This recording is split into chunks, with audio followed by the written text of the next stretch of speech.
ఈరోజు ఒకవేళ నువ్వు ప్రశ్నిస్తున్నావేమో, నాకే ఎందుకు ఈ అన్యాయం జరిగింది, నాకే ఎందుకు ఈ కష్టం వచ్చింది, నా జీవితంలోనే నా కుటుంబంలోనే ఎందుకు ఇలా జరిగింది అని నువ్వు ప్రశ్నిస్తున్నావేమో దేవుణ్ణి. మళ్ళా చెప్తున్నా, ఆయనను ప్రేమించు వారికి, దేవుణ్ణి ప్రేమించు వారికి, అనగా ఆయన దయా సంకల్పము చొప్పున పిలవబడిన వారికి సమస్తము, కొన్ని అనలేదు బైబిల్లో, సమస్తము వారి మేలు కొరకే సమకూడి జరుగుచున్నాయి. సమస్తము.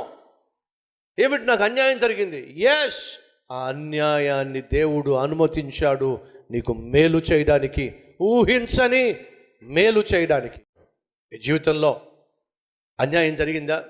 అయితే వినో, దేవుడు నీకు తోడుగా ఉంటే చాలు, ఆ అన్యాయాన్ని ఆశీర్వాదంగా, అద్భుతమైన ఆశీర్వాదంగా దేవుడు మార్చేస్తాడు.